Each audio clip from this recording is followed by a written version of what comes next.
Good afternoon. This is Bob Burden again, and thinking about the subtle, if not serious, challenges that salespeople, I call them product specialists, but salespeople face that they're not necessarily taught during their initial phase of training. And I thought I'd take a few minutes to discuss some of these conditions that can certainly weaken someone's confidence.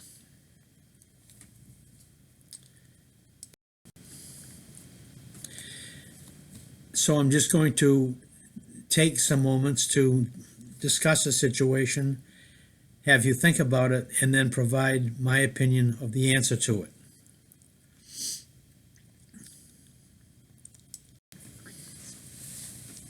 it. Condition. How do I handle inclement weather? Well, if a customer takes the time and energy to drive into your dealership during the storm, rain, snow, what have you, and they are taking the time to show interest, what should you have to prepare yourself for that?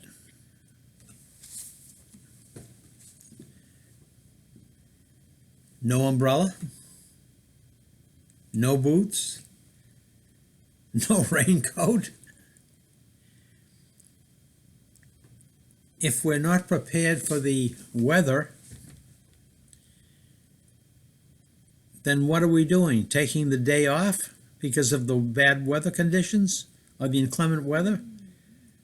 We should be prepared to be able to take a customer through our process, which includes some outside activities, at least for a few minutes, and be able to keep them and ourselves comfortable. That's what we should be able to do.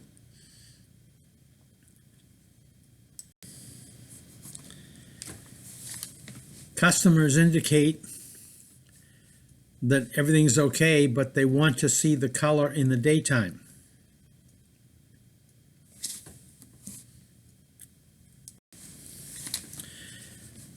All we would have to do is grab a brochure and show them a picture of an automobile during the, quote, daytime, and you'll be able to show them that the top crease of the vehicle is almost white because the sun is hitting that particular spot, and below it, near the bottom of the vehicle, it would be almost dark.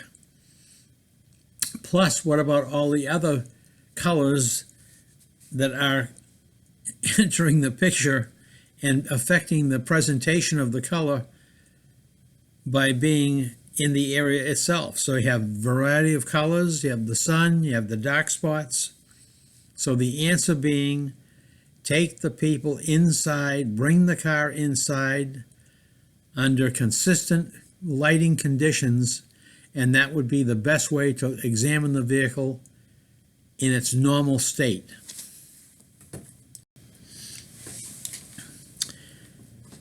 These customers want to drive the automobile that's in the showroom.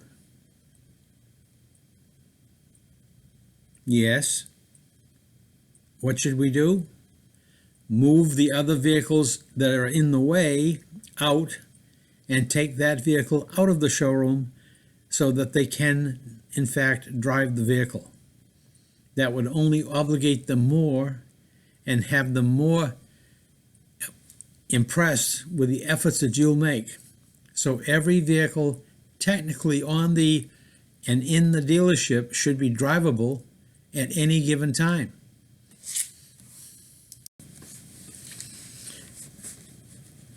I want to demo this vehicle, but there are more customers than seats.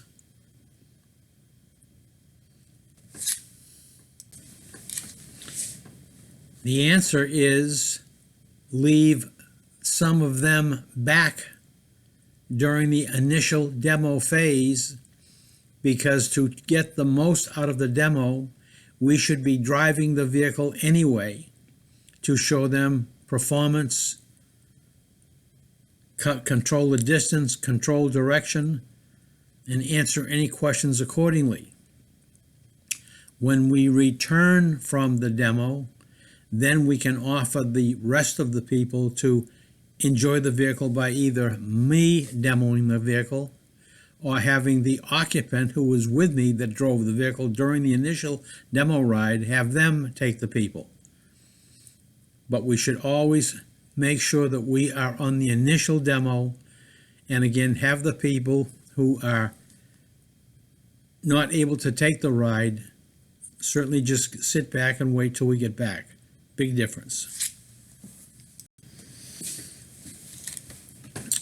We're presenting the model, and while we're presenting the model inside, one of the two people turn and are distracted and go towards the refreshment counter, go look at another vehicle, and show basically a lack of interest. We should take a time out, excuse ourselves, and ask those people to just give us a little bit of attention, particularly the person who's walking away, because we have something important to share with them, and one of those factors is the safety factor of the automobile, reminding them that they'll all be in a vehicle at a given time, that this is not a couch, but it is going down the road, and any of these situations that could be addressed with the safety factors could make a difference. So you're asking them to just give you a few more minutes to please stay together so that I can share this information with all of them. They're looking at an SUV, but I don't have that particular model available at the moment that we're looking at it. So what should I do? I should take the sedan or the coupe model and bring it to the front of the showroom and have them come out to that vehicle, because I want to mention to them that basically the size of the vehicle is the same. We don't have the internal structure that's the same, but from the front seat forward, the dash, the visibility, and the performance would be very, very similar. So although it's not the actual model, there's enough representation within the structure of this different model to give them a feel. So it's better to have them drive that car than wonder what's going to happen.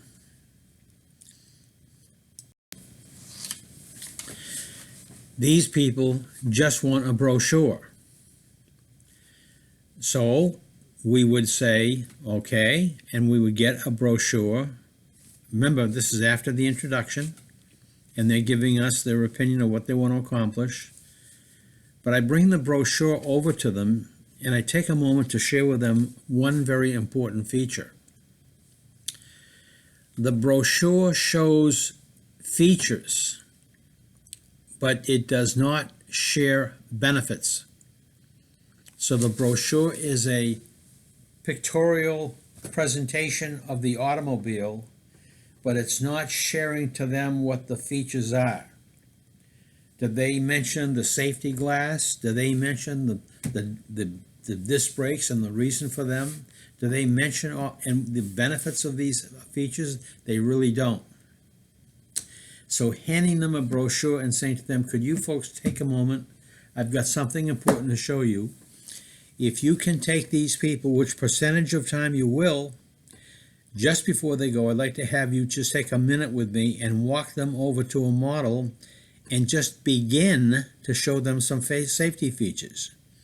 You'd be amazed at how that brochure presentation starts to expand as you start to show them the benefits of the features, not the features, the benefits of them. That's what really catches their attention. And that little turn, moving from the brochure to the features of the car, can set the stage to end up being a close today or a close tomorrow. But it's something they would not forget.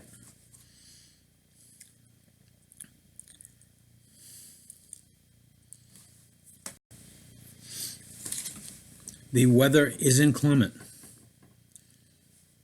It's uncomfortable being outside. So what should I do? I should make it a point in having the ability to present the model, which is not necessarily available inside.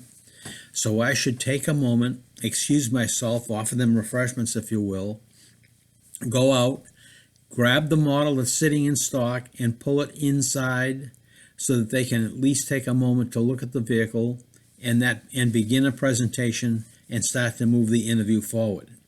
So if the vehicle is not accessible by being inside, then I should certainly go get one and bring it up to or inside the dealership somewhere so that we can do what? So that they can actually see the vehicle.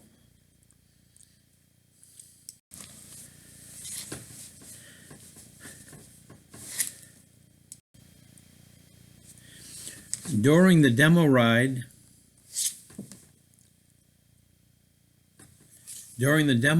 we're finding out that there's maybe a balance situation with one of the tires. There may be a knocking, a slight sound or something, but something isn't right with the vehicle. Who had better be the first one to mention it? Exactly right, you and I. Because if they identify it and I haven't talked about it, credibility is lost.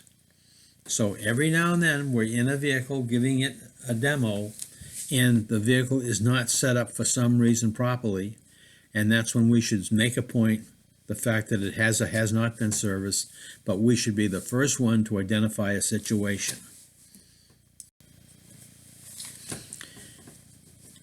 I'm working with this person or these people, and I can sense that they're remaining a distance from me in communication. And I can see that we're just not connecting. I should be the first one, when it reaches a critical point, in my opinion, to say, folks, if you don't mind, I feel a little uncomfortable. It feels that we may not be connecting. Is there something that I'm doing or not doing that is making you a little uncomfortable?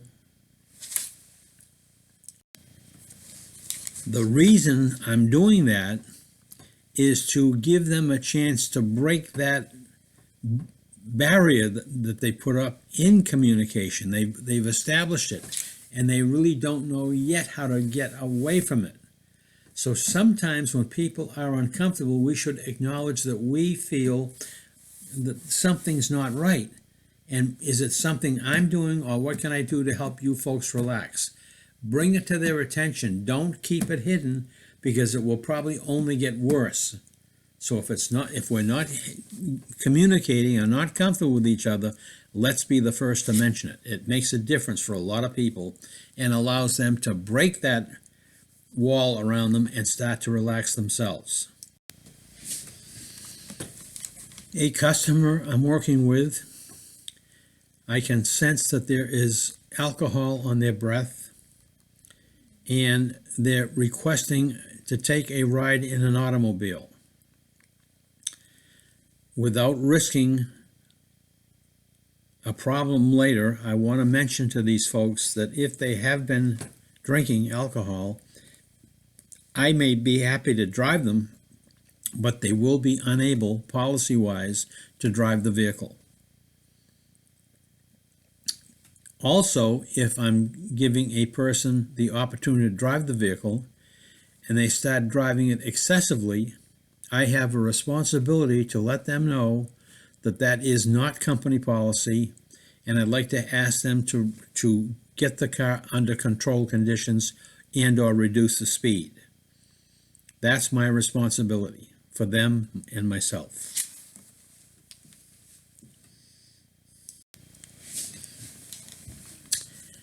These folks make a comment that they are back at the dealership kind of reluctantly because they really did not have a great experience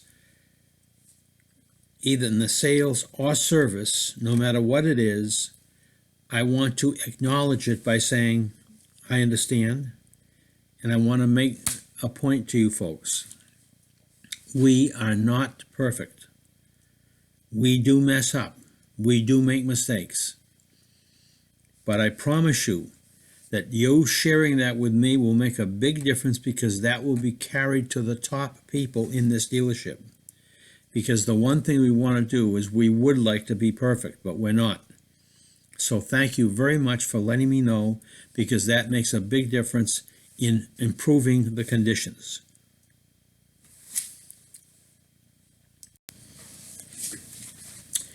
If this party has indicated that there is another person involved that wants to have some interest or see the vehicle or whatever, where would I make and take the opportunity to get them involved physically?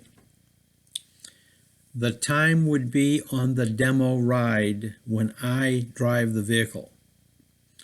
So when I'm driving the vehicle and we start to move and we start to get comfortable in the vehicle, and they start to indicate that there is someone else, I would absolutely offer to take the time, let's go, bring and show them the vehicle.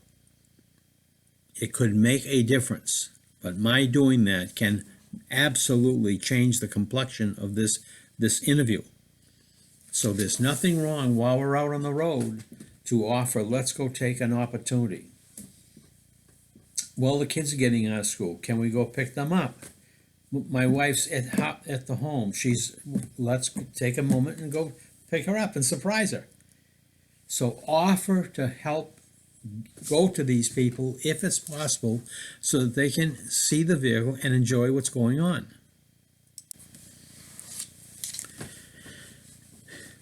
This customer or these customers are indicating that obviously we don't have what they're looking for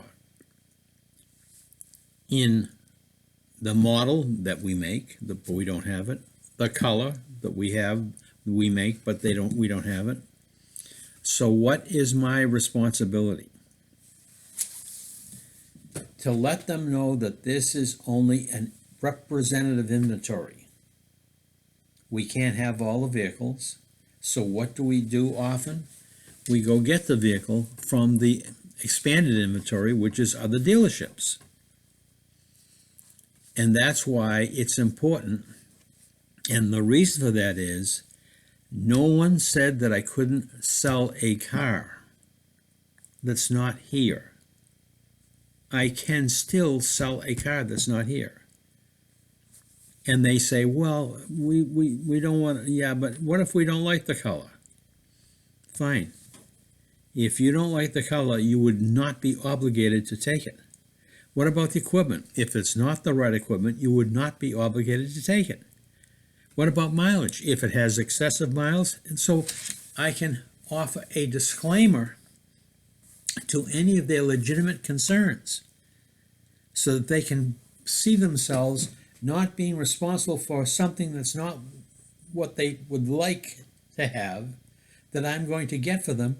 I'm putting the responsibility on myself.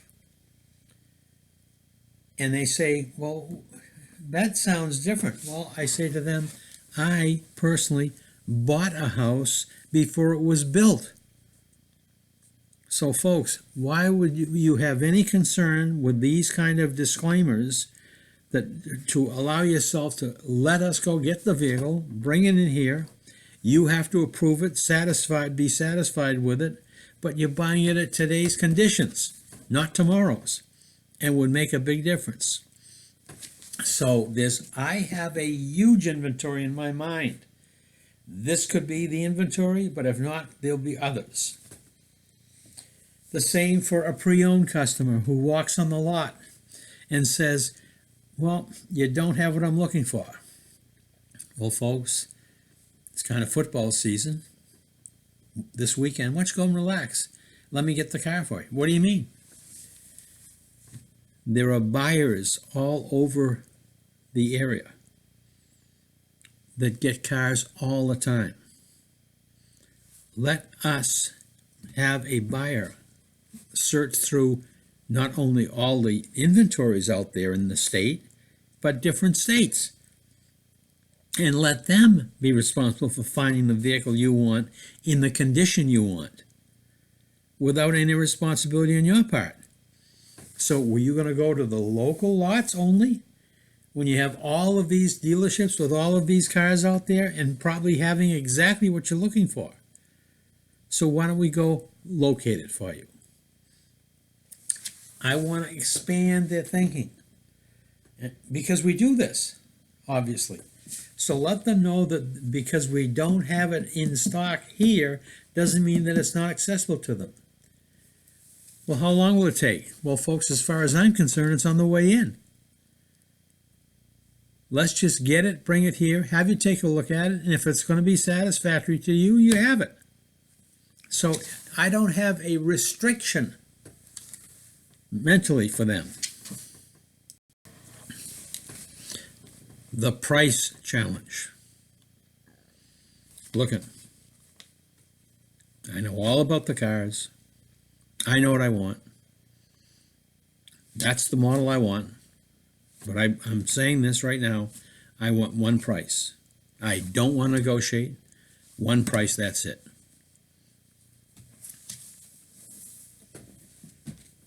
And I say, folks, I have to share something with you that I'm very concerned, because I feel I'm going to lose this situation. What do you mean? Well, this vehicle has a price on it of $42,531. That means there are 42,531 prices on the car. And you're challenging me to get the price one time. What are my odds? If I went to a casino, I couldn't do that. So what troubles me is, first of all, I am going to get you a figure. I want you to know that. I'm not holding that back at all. But the odds are that it's not high odds are that it's not going to be the right one. So can we agree to something? Let me go get the figure. Let me come out and have it be the wrong one, which I can accept if that's the case, except if it's too low. And then, if you don't mind, just tell me that it's too high, wrong, whatever, and let's open up a discussion called negotiation. Why would you, after the time we spent together, the hour and a half, and all of a sudden the wrong number appears in front of us and you get up and leave? Does that make the interview worth it? So let's agree. I'm going to go get the price. It's going to be the wrong one I come out. You're not going to like it. Then we can find out where you're coming from. And let's go to work and earn your business. That's all I'm asking.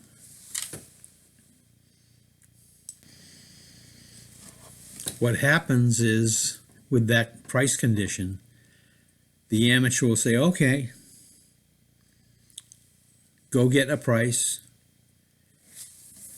Be concerned that that it's not going to be low enough for these people. Go out, give them the figure, which is what they're going to do. They're not giving me enough bar, or I'm not getting enough, whatever. And they're going to give up, because they were losing before they left the customer. So there's nothing wrong with sharing with a customer how it works if they want to be in the wrong position. Geez, we have to go. Geez, we've got to go. Excuse me?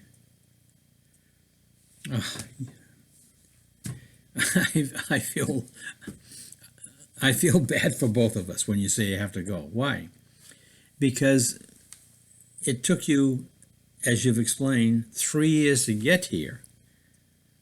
And we're in the middle of a presentation and sharing all the benefits and reasons to do business. And before I can cover those benefits with you, you have to leave.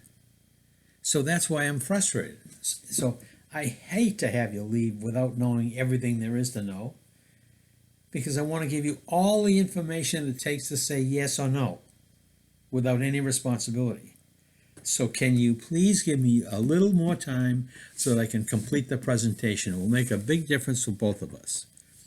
Yeah, we can come back tomorrow. I understand, but half of what we remember is lost today. That's the problem.